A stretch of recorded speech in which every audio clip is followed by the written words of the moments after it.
Hello friends, आपका हमारे channel goal oriented classes में स्वागत है। जैसा कि हम जानते हैं कि इस चैनल पर हम एसएससी के या अदर एग्ज़ाम के प्रीवियस ईयर क्वेश्चन सॉल्व करते हैं। तो उसी में हमने शुरू किया है एसएससी सीजीएल के प्रीवियस ईयर क्वेश्चंस जो कि 2023 में पूछे गए हैं। तो चलिए शुरू करते हैं। हमारा पहला क्वेश्चन 2023 में जो आया था वो है कि हमें स्तंभों की मिलान करनी है कि क्लोरोफाइसी और फियोफाइसी, रोडोफाइसी या साइनोफाइसी कौन से शैवाल हैं। तो चलिए मिलान शुरू करते हैं। हमारा जो क्लोरोफाइसी होता है वो हरा शैवाल होता है और जो हमारा फियोफाइसी होता है वो भूरा शैवाल होता है। और जो रोडोफाइसी है, रोडो से हम आप थोड़ा गेस लगा सकते हैं कि रोडोफाइसी लाल शैवाल, और जो हमारा साइनोफाइसी होता है वो हमारा हरा शैवाल, नीले हरे शैवाल होते हैं। तो हम देखें कि पहले का बी किस में दिया गया है। पहले का बी दिया गया तीसरे और चौथे में। सॉरी फॉर डिस्टर्बेंस जी। तो हमारा क्या था, पहले का बी। तो पहले का बी हमारा तीसरे चौथे में दिया गया है। अब दूसरे का सी या ए, तो हमारा दूसरे का था ए। तो हमारा यहीं से निष्कर्ष निकल आता है आंसर, हमारा 4th नंबर ऑप्शन सही है। नेक्स्ट क्वेश्चन, टाइगर लीजन या फ्री इंडिया लीजन के संस्थापक कौन थे। हमारे ऑप्शंस हैं लाला हरदयाल, सेकंड ऑप्शन है सुभाष चंद्र बोस, थर्ड ऑप्शन है सोहन सिंह भकना या fourth option Vinayak Damodar Savarkar. Free India Legion या टाइगर लीजन के संस्थापक हमारे थे Subhash Chandra Bose, option number second. Next question, और इस सुभाष चंद्र बोस के बारे में हम एक्स्ट्रा पॉइंट देख लेते हैं। सुभाष चंद्र बोस जी ने 1923 में स्वराज पार्टी की स्थापना की थी और सुभाष चंद्र बोस ने 1938 में हरिपुरा अधिवेशन का, जो कांग्रेस का अधिवेशन होता था, उसके हरिपुरा अधिवेशन की अध्यक्षता की थी। और सुभाष चंद्र बोस जी ने 1939 में फॉरवर्ड ब्लॉक की स्थापना की थी और जो उन्हें नेताजी का टाइटल दिया गया था वो हिटलर द्वारा दिया गया था। और देख लेते हैं कि सुभाष चंद्र बोस जी द्वारा दिए गए स्लोगन कौन कौन से हैं। उन्होंने दिल्ली चलो स्लोगन दिया है, तुम मुझे खून दो मैं तुम्हें आज़ादी दूंगा, ये स्लोगन दिया है। चलिए नेक्स्ट क्वेश्चन की तरफ देखते हैं। सुश्री भक्ति प्रदीप कुलकर्णी को निम्नलिखित में से किस खेल में उत्कृष्ट योगदान के लिए अर्जुन पुरस्कार 2022 से सम्मानित किया गया है। ये हमारा करंट अफेयर का क्वेश्चन था। तो हम इसमें देख लेते हैं। हमारे ऑप्शन हैं बैडमिंटन, सेकंड ऑप्शन है कुश्ती, थर्ड ऑप्शन है टेबल टेनिस, फोर्थ ऑप्शन है शतरंज। तो हमारी जो सुश्री भक्ति प्रदीप कुलकर्णी हैं ये हमारी शतरंज से रिलेटेड है। आप इसे एज अ करंट अफेयर नहीं, बस इतना याद रखिए जो कुलकर्णी है वो शतरंज से रिलेटेड है। ये हो सकता है कि फ्यूचर में कभी पूछ लिया जाए। नेक्स्ट क्वेश्चन, अचल पूंजी के उपभोग को किस रूप में जाना जाता है। हमारे ऑप्शंस हैं मूलह्रास, सेकंड ऑप्शन है निविल निवेश, थर्ड ऑप्शन है सकल निवेश या फोर्थ ऑप्शन मूल वृद्धि। तो हमारा सही आंसर है मूलह्रास। अचल पूंजी के उपभोग को हम मूलह्रास जानते हैं। नेक्स्ट क्वेश्चन, भारतीय लेखा परीक्षा और लेखा विभाग का प्रशासनिक प्रमुख कौन होता है। हमारे ऑप्शन है महानिदेशक, सेकंड ऑप्शन है नियंत्रक व महालेखा परीक्षक, थर्ड ऑप्शन है महालेखाकार, फोर्थ ऑप्शन है प्रधान महालेखाकार। तो हमारा जो भारतीय लेखा परीक्षा और लेखा विभाग का प्रशासनिक प्रमुख होता है वो होता है ऑप्शन नंबर सेकंड, नियंत्रक और महालेखा परीक्षक। ये हमारा भारतीय लेखा परीक्षा और लेखा विभाग का प्रशासनिक प्रमुख होता है। अब इसके हम एक्स्ट्रा पॉइंट्स देख लेते हैं, जो कि क्या कहते हैं आर्टिकल, जो जिस आर्टिकल से रिलेटेड होता है। कंट्रोलर एंड ऑडिटर जनरल भी इसे हम इंग्लिश में बोलते हैं, नियंत्रक और महालेखा परीक्षक को। तो आर्टिकल 148 में दिया गया है कि कैग की नियुक्ति, शपथ और सेवा की जो शर्तें हैं वो क्या कहते हैं 148 में दी गई हैं। और जो कैग और 149 में भारत के नियंत्रक और महालेखा परीक्षक के कर्तव्यों और शक्तियों का वर्णन किया गया है। और आर्टिकल 150 कहता है कि संघ और राज्यों को खातों का विवरण राष्ट्रपति के अनुसार कैग की सलाह पर, जो कि होता है राष्ट्रपति के अनुसार रखना होगा। और हमारा आर्टिकल 151 कहता है कि संघ के खातों से संबंधित जो कंट्रोलर एंड ऑडिटर जनरल की रिपोर्ट राष्ट्रपति को सौंपी जाएगी, जो संसद के प्रत्येक सदन के पटल पर रखी जाएगी। हमारा नेक्स्ट क्वेश्चन, निम्नलिखित में से कौन सा देश AFC महिला एशिया कप फुटबॉल 2022 का आयोजक था। ये भी हमारा करंट अफेयर का क्वेश्चन था जो कि 2023 में पूछा गया था। तो हमारा इस ऑप्शन है इसमें जापान, सेकंड ऑप्शन है चीन, थर्ड ऑप्शन है भारत, फोर्थ ऑप्शन है बांग्लादेश। तो हमारा इसका सही ऑप्शन है ऑप्शन नंबर 3 भारत। इसका हम ज़्यादा डिटेल में कुछ नहीं पढ़ेंगे क्योंकि ये हमारा करंट अफेयर का क्वेश्चन था। नेक्स्ट क्वेश्चन, जनजातीय जनसंख्या 2011 के आधार पर उस विकल्प की पहचान कीजिए जो निम्नलिखित राज्यों को आरोही क्रम में व्यवस्थित करता है। हमारे ऑप्शंस हैं मध्य प्रदेश, महाराष्ट्र, उड़ीसा। तो इन्हें हमें आरोही क्रम में जनसंख्या के आधार पर रखना है, मतलब छोटे से बड़े की ओर, कि पहले जिसमें छोटी जनसंख्या किसकी है, उससे बड़ी जनसंख्या किसकी है, फिर सबसे ज़्यादा जनसंख्या किसकी है। तो मध्य प्रदेश, महाराष्ट्र और उड़ीसा में सबसे ज़्यादा जनसंख्या जो है, सबसे कम जनसंख्या वो है उड़ीसा की। उसके बाद हमारा आता है, उड़ीसा के बाद आता है हमारा महाराष्ट्र, फिर उसके बाद आता है मध्य प्रदेश, मीन्स CBA। ये हमारा ऑप्शन है फर्स्ट। चलिए नेक्स्ट क्वेश्चन देखते हैं। 2018 में गूगल डूडल ने मृणालिनी साराभाई का 100वां जन्मदिन मनाया। वह निम्नलिखित में से किस नृत्य शैली की प्रतिपादक है। हमारे ऑप्शन है कुचिपुड़ी और भरतनाट्यम, सेकेंड ऑप्शन है भरतनाट्यम और कथकली, और थर्ड ऑप्शन है यक्षगान, या फोर्थ ऑप्शन ओडिसी और कथक। तो जो मृणाली साराभाई हैं वो हमारी भरतनाट्यम और कथकली की एक्सपोनेंट है। तो हमारा सही आंसर है ऑप्शन नंबर 2। चलिए कुछ अदर एक्स्ट्रा पॉइंट देख लेते हैं।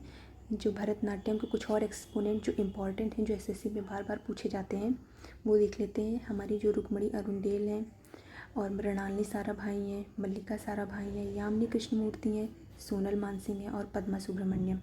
ये सभी नाम बहुत इम्पॉर्टेंट हैं जो कि SSC में अक्सर पूछे जाते हैं, जो कि भरतनाट्यम से रिलेटेड है।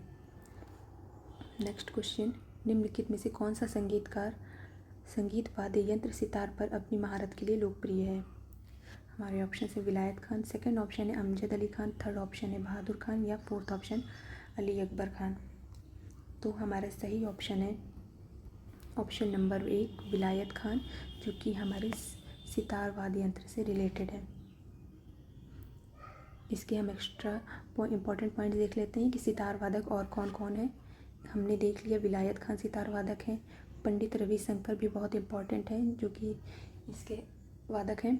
सेकंड है इमरान खान, निखिल बनर्जी, बुद्धादित्य मुखर्जी, शाहिद परवेज।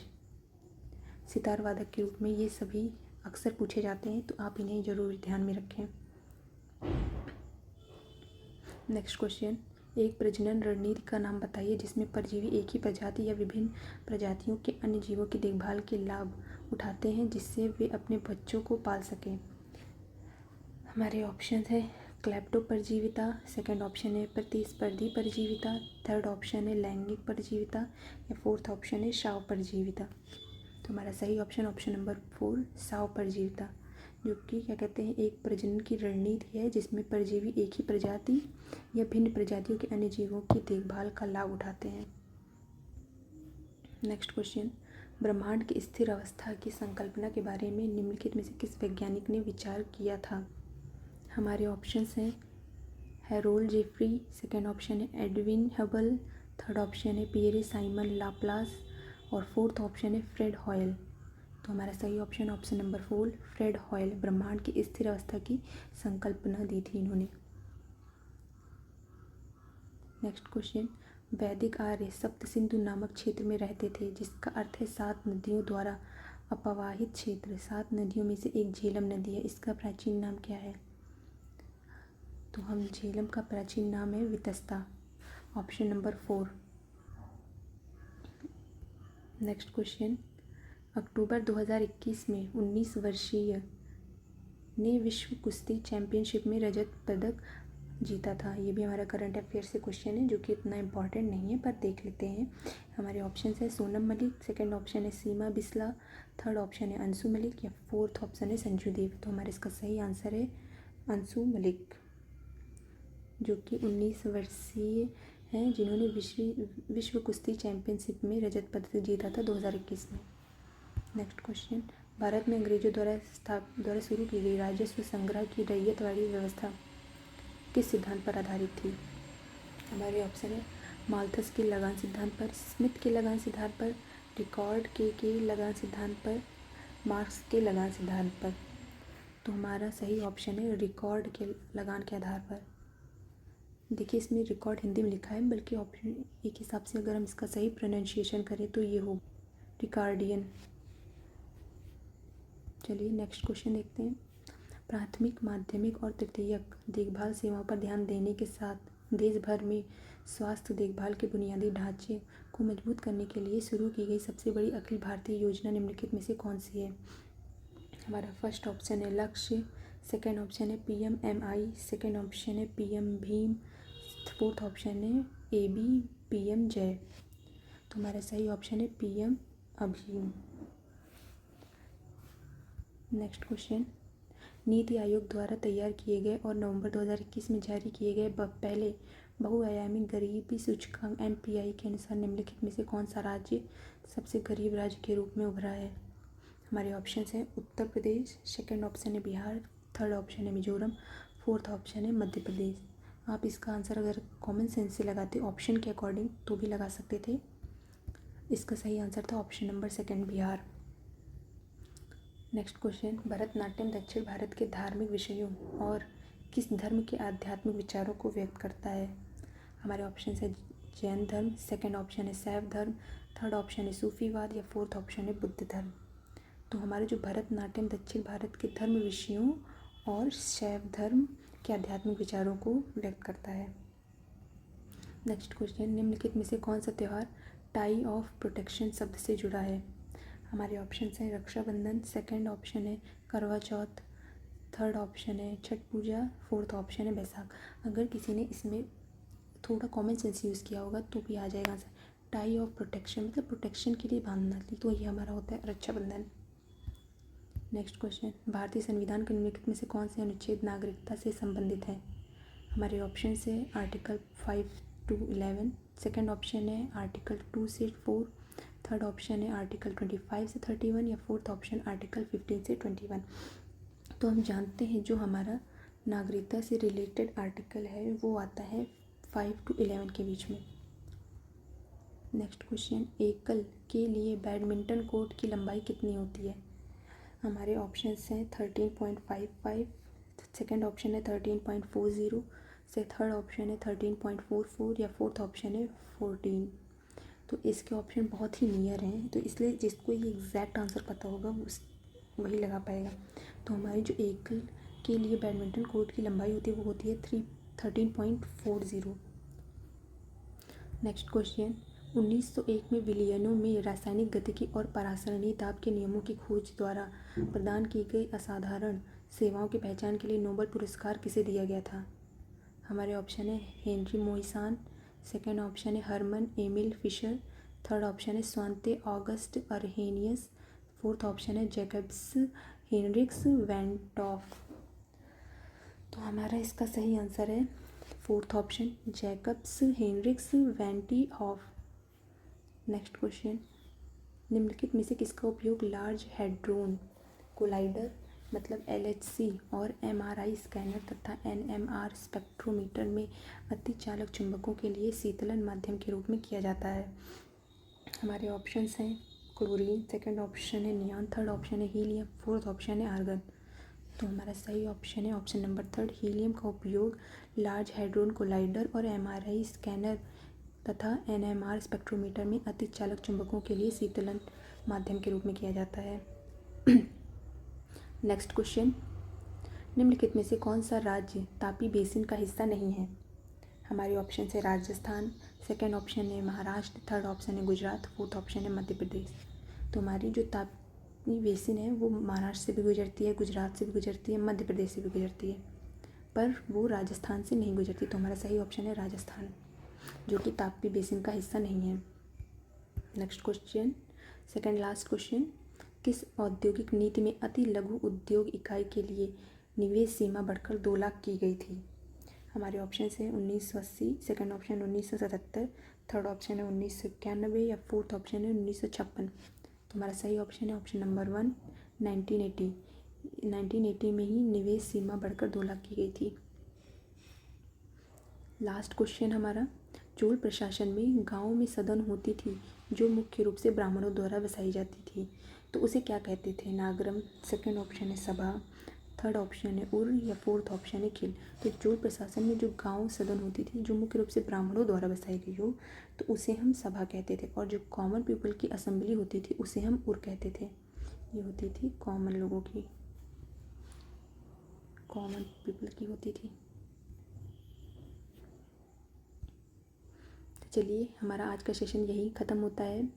अगर आपको वीडियो ज़रा भी हेल्पफुल लगी हो तो उसे प्लीज़ लाइक करें, शेयर करें और सब्सक्राइब करें हमारे चैनल को। धन्यवाद।